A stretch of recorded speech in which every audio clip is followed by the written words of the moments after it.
Vamos a hablar ahora sobre cómo se ha llegado hasta aquí, ¿no? Porque ahora mismo tenemos una especie de casi estado fallido, pero con mafias controlando ese estado que sigue parasitando a su población y que sigue enriqueciendo a esa mafia. Pero Venezuela, tú lo decías, ¿no? Ha sido es una sociedad que tiene petróleo, que era una democracia, que tenía una población con un nivel cultural elevado, una de las regiones más ricas de Iberoamérica. ¿Cómo se ha ido degenerando y pudriéndose tanto la cosa como para llegar hasta aquí? Sí, tú sabes, hay un libro que de hecho es uno de estos que tengo aquí mismo, que lo agarré de la Biblioteca de Columbia, se llama Venezuela Land of Opportunity, Tierra de Oportunidad, y fue escrito en los años 50 por dos economistas americanos que fueron a Venezuela.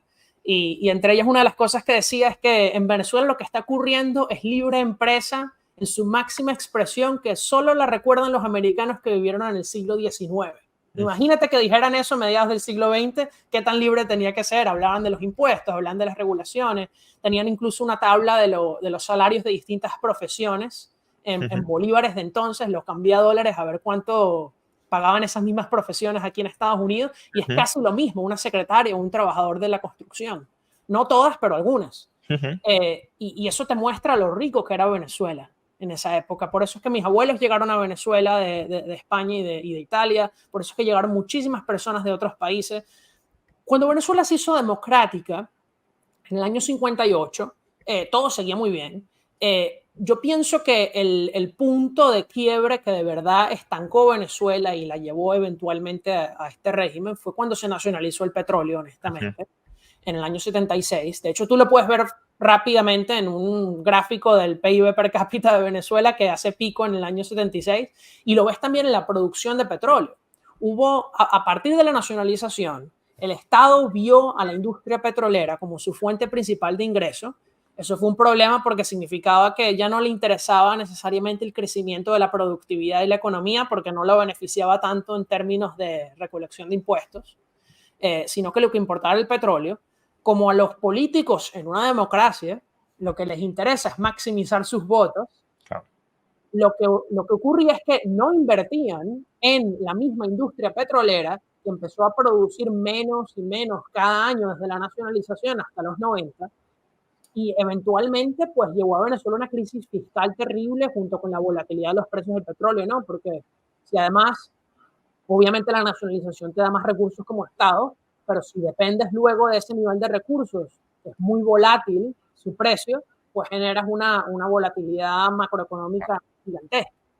Y en los 90 se trató de revertir esto, cuando bueno, tanto Carlos Andrés Pérez, pero luego Rafael Caldera, el presidente que vino justo antes de Hugo Chávez, hizo lo que se llamaba la Agenda Venezuela. Se volvió a parcialmente privatizar la industria petrolera, es decir, se permitió la inversión de empresas privadas para extraer petróleo, para hacer, por ejemplo, gasolineras. De hecho, mis padres tuvieron una gasolinera de British Petroleum, ese era nuestro único negocio, y eso fue por la apertura petrolera, Claro. que luego el gobierno las expropió. Pero lo que ocurrió fue que hubo una apertura, pero ya había habido una crisis bancaria terrible por muchos temas de corrupción. En los 90, Rafael Caldera libera a Hugo Chávez en el año 94, 2 años después de que Hugo Chávez tratara de hacer un golpe de Estado y fuera preso. Y Chávez empezó con una campaña presidencial desde el momento que fue liberado y terminó ganando. Y ahí fue que empezó la debacle real, ¿no? Pasamos de estancamiento a debacle. ¿Cómo resumirías ese inicio del chavismo que antes has calificado de socialismo utópico?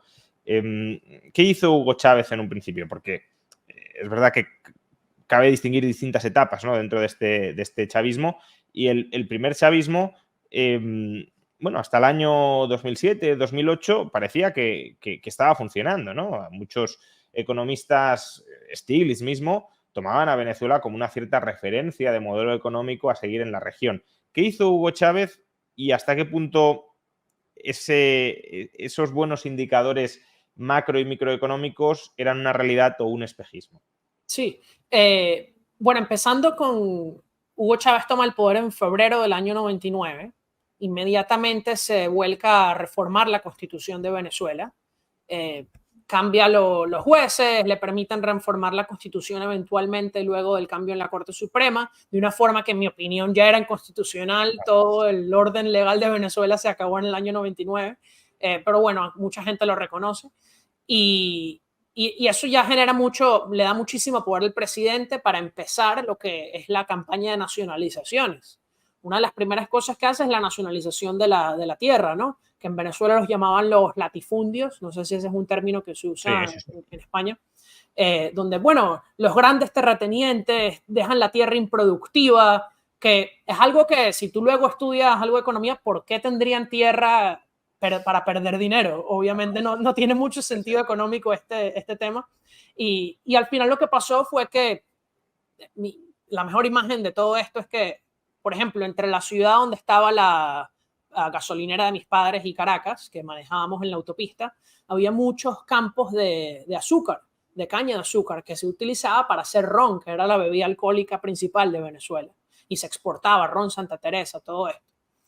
Y los expropiaron, porque el Estado iba a manejar mejor la caña de azúcar, y pusieron un póster gigante en la autopista que dice hecho en socialismo y un corazón rojo.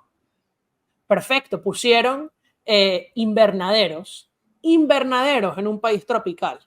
Imagínate, no sé para qué vamos a estar haciendo esto. Vacíos, quedó como un desierto.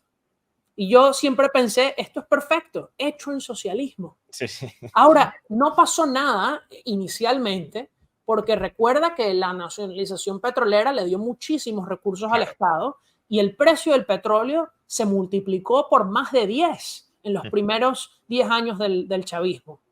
O sea, tuvieron muchísima suerte. El socialismo le funcionó mientras los ingresos crecían de la tierra de la nada.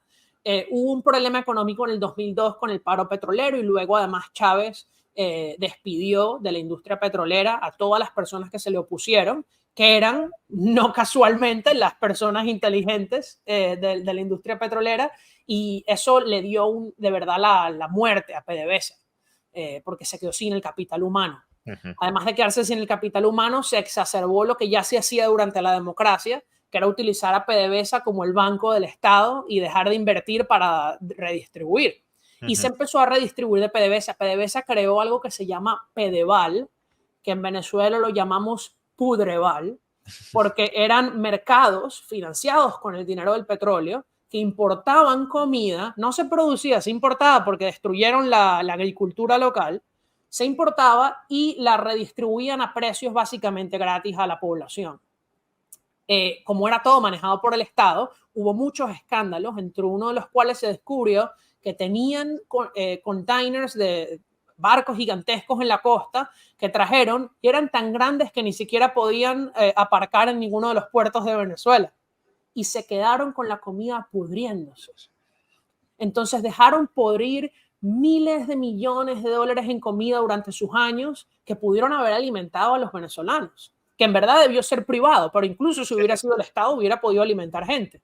Entonces hubo unas distorsiones económicas gigantes, incluso en los primeros años de Chávez. Pusieron los controles de precio, el control cambiario, que fue yo creo que el esquema de corrupción más grande quizás de la historia de Latinoamérica, donde la moneda era sobrevaluada supuestamente para disminuir la inflación, pero en verdad no disminuía la inflación, porque al reducir los ingresos en bolívares de Venezuela, incrementabas el déficit fiscal en bolívares y por lo tanto tenías que imprimir más dinero.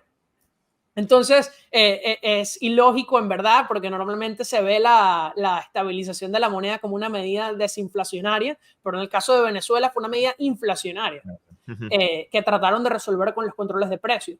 Y cuando se les acabó el aumento de los precios del petróleo en el 2007, 2008, dejaron de aumentar, no disminuyeron, el gasto seguía aumentando y las distorsiones económicas se empezaron a notar muy fácil. De hecho, tú puedes ver artículos del New York Times tan temprano como el 2004 hablando que había escasez de leche en Venezuela. ¿Cómo va a haber escasez de leche en un país tropical que tenía ganado, en un país con petrolero, cuando no hay escasez de leche en los Emiratos Árabes Unidos, donde no hay ni una vaca, pero también tienen petróleo? Obviamente esto no se trata del petróleo, esto se trata del socialismo.